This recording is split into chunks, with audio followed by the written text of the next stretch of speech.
I'm Terry TalleyVenters, and today I'm going to read you one of my short stories from my Elements of Mystery collection. Number 5, Boron, an excerpt from my novella, Sulfur Springs. Thanks for coming with me to play golf. Tommy drove the golf cart towards the first hole of the golf course near the Grand Floridian Resort of Walt Disney World. You're very welcome. Remember to forgive my golf skills, or lack thereof. Victoria winced, just thinking how bad her game was. There's nobody behind us, we have plenty of time. He stopped the cart at the first hole. Maybe you could give me a lesson, she thought of Tommy's arms around her under the pretense of improving her swing. Anything for you, my dear. Walking to the back of the cart, Tommy read the sign at the first hole. Par 3, 177 yards.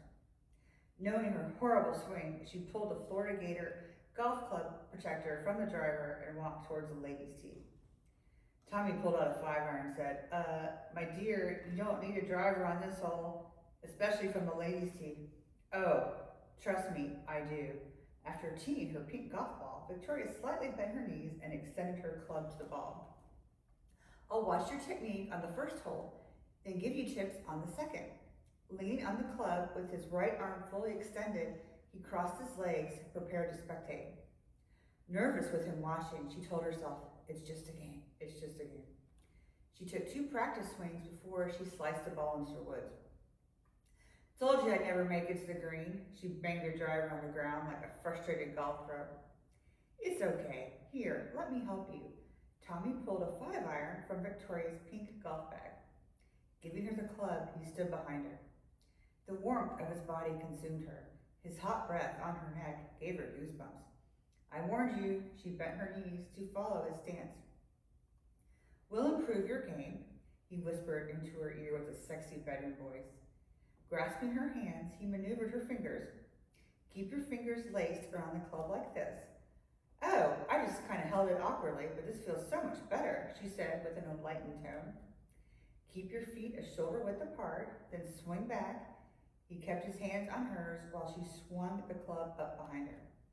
Now, keep both feet on the ground and keep your eye on the ball. Then swing the club all the way around like a pendulum.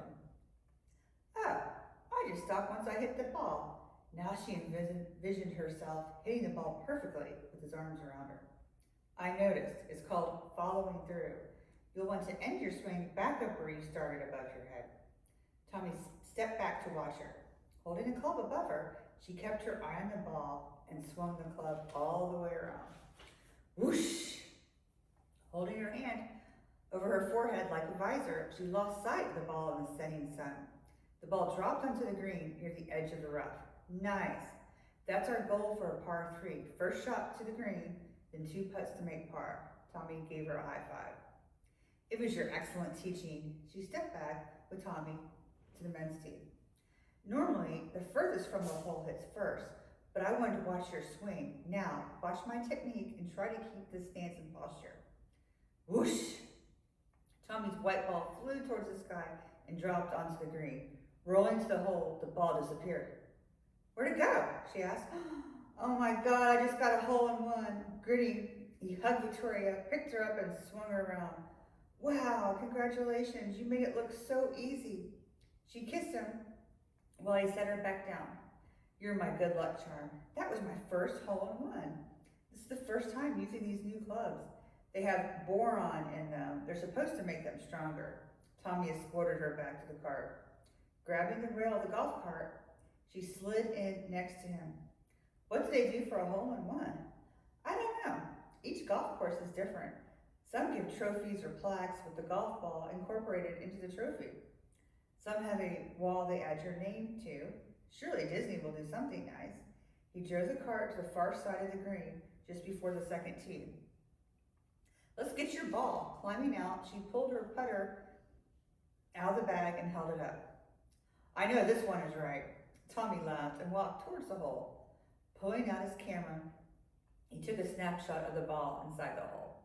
Do you mind? After handing her the camera, he pulled the ball out of the hole and held it between his thumb and index finger.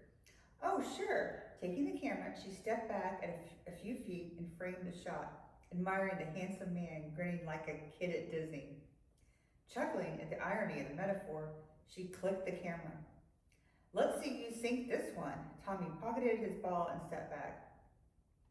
Encouraged by his optimism, Victoria squatted to the ground and lined up her shot like a pro. Standing back, she putted the pink ball and watched with enthusiasm as it rolled directly towards the hole and disappeared.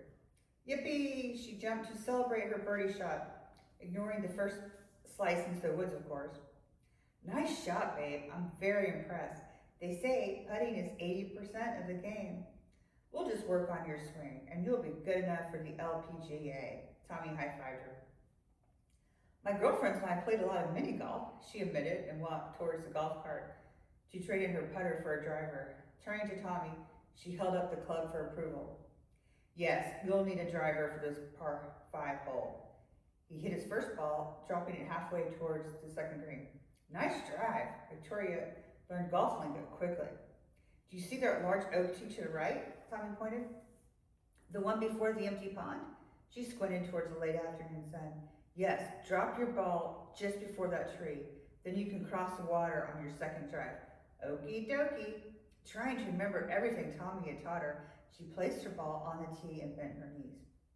Now, remember, you tend to slice towards the right, so don't end up in the woods again, Tommy said. Yeah. Taking a practice swing, she tried to focus on golf being fun and not frustrating. Okay, here it goes. To the left, but not too much. She pulled the club back over her head with an awkward pause at the top.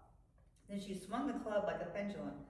Whoosh! The ball sliced right into the woods again, dropping her head with disappointment because she tried so dang hard to do everything Tommy had taught her.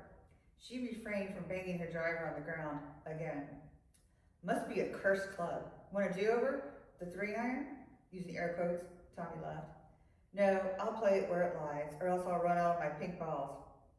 Something tells me I need to find this one. Sulking, she walked into the woods with her head down.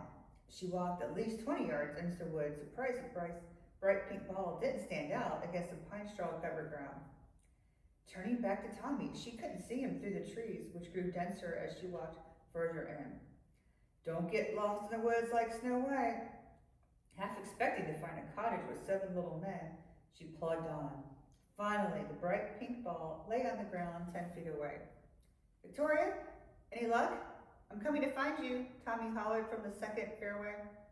Picking up the ball, she paused. The ground changed drastically ahead. The tops of the pine trees were on the ground, not 30 feet above her like the rest. Victoria, where are you? His tone grew desperate. Tommy, you've got to see this, she hollered back, continuing towards the anomaly in the forest. She picked up her pace with excitement. I think I know what this is. Stopping just short of the edge, she saw the pine trees which had fallen into a large hole. But sunk was a more accurate term to describe the 50-foot hole in the earth. Ah, there you are. I've been running everywhere trying to find you. Tommy jogged up to her and bent at the waist, slightly out of breath. Turning to him, she nodded towards the big hole. Check this out. What, another shiny object? Poking fun of her tendency for distractions, he stood upright. His eyes widened once he saw what Victoria meant. I'll say, she smiled, thrilled to find one of these on her own. What is it? Looking perplexed, he tilted his head and raised his eyebrows. It's a sinkhole. All right, come back next time for more short stories.